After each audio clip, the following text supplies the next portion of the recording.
Hello, welcome to Hello, welcome to the place on the internet I talk about comic books. My name is Patrick. I am a comic book writer. I am going to use this opportunity to talk about something that I saw in the news that has cross application, I guess, in comic books, and just sort of the way that we process everything, really.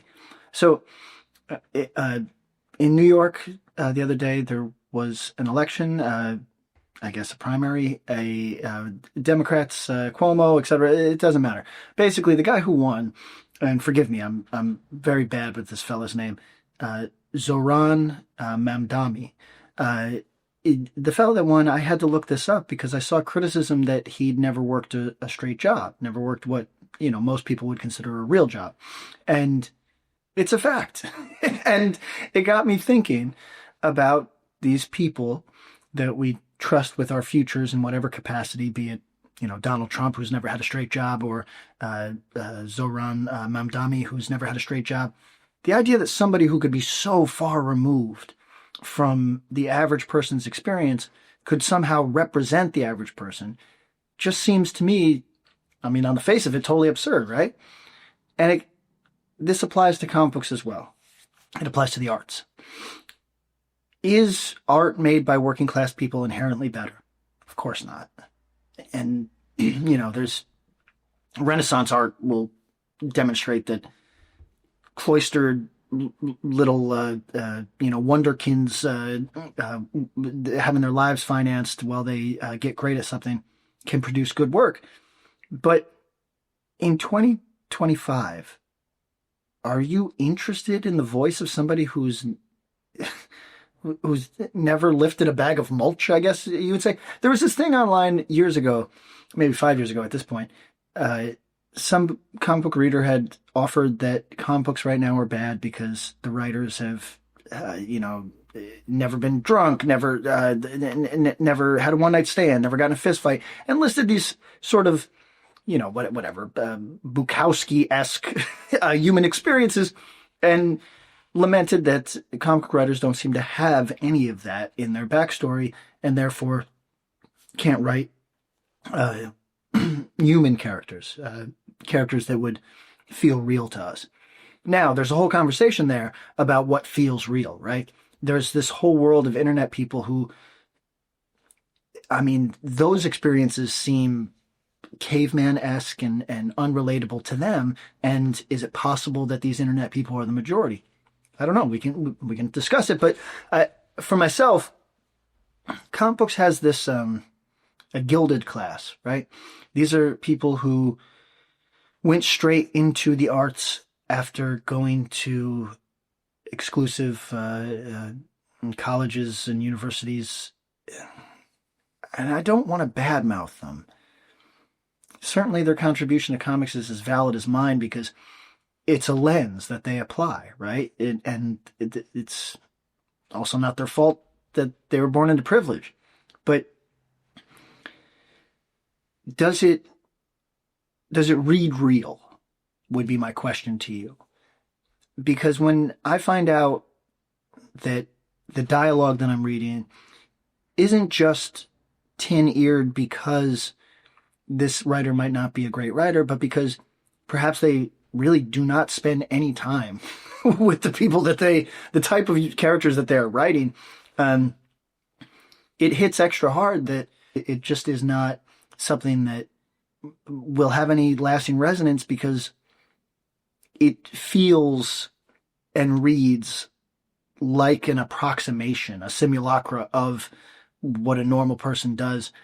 And I can't say the examples because I'll make enemies, but I'm always curious why editors hire them. And there's this inferiority complex I think editors suffer from because editors come from Cooney schools and shit like that where, those schools are meant to send you into the workforce to aspire to a middle-class life. And maybe you encounter the guy from Brown or wherever, and you default to thinking that person is your better in some way. I don't know that to be true, but I can't think of another reason why you would see a life of privilege as a resume. right? It feels so much the opposite. It feels so much to me that you would see somebody who is never, whatever, never had that dirt under their nails, whatever. And I'm not, listen, I'm fortunate enough. I've never worked in a mine, I'm not trying to say that my life is without privilege at all. I mean, we can assign these same criticisms to me if we choose. I'm asking you, do you not think something is missing? I mean, when you're trying to identify what's wrong, quote unquote, with comic books right now, and maybe you're thinking, oh, they don't hit the way that they used to because I'm older. I'm in a different place in my life. You would never say that about books. You'd never say that about, like, the idea that you'd say that about novels is insane. The idea that you'd say that about movies is insane. The idea that you'd say that about music broadly is insane. And there's no reason to say it about comic books. So what is missing? Let's say it's not you. What is not there? Is it an identifiable, recognizable voice of people that you've encountered in your life that is just not on these pages? That if a writer from those backgrounds chooses to write a working person, does that dialogue feel real at all? Most of us that buy comics are working people. And if we read this and it reads unreal to us, well, that's a failure, right? Does it read that something's not there? Does it to you? Because to me it does, and it's not helping my comic experience in 2025. There's more of them than you think, is what I was trying to say. There's a number of people who private schools their whole lives, the best universities, look, that Mamdani, and again, forgive me if I'm not saying this gentleman's name correctly, might be a great guy, might have some real vision for the future in New York, but it's going to be impossible to watch that man's, if he becomes mayor, to watch that man's tenure as mayor and not think, how did you not see X, Y, or Z coming? You would have if you ever lifted anything, if you ever gave 8 hours to this type of misery, if you ever had this type of work experience. All of those things that he might fail at, because they might, I mean, who knows? They might have failed in any space, anywhere, ever.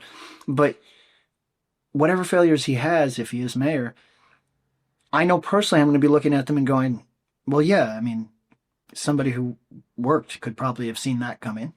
You know what I mean? Because you're dealing with in New York, you're dealing with many millions.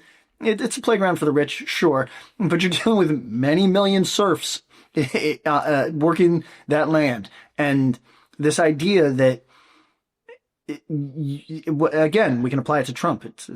I don't care about the left-right isms of these political figures who are, to me, born failures because they cannot relate to the people. They can't relate to their constituents.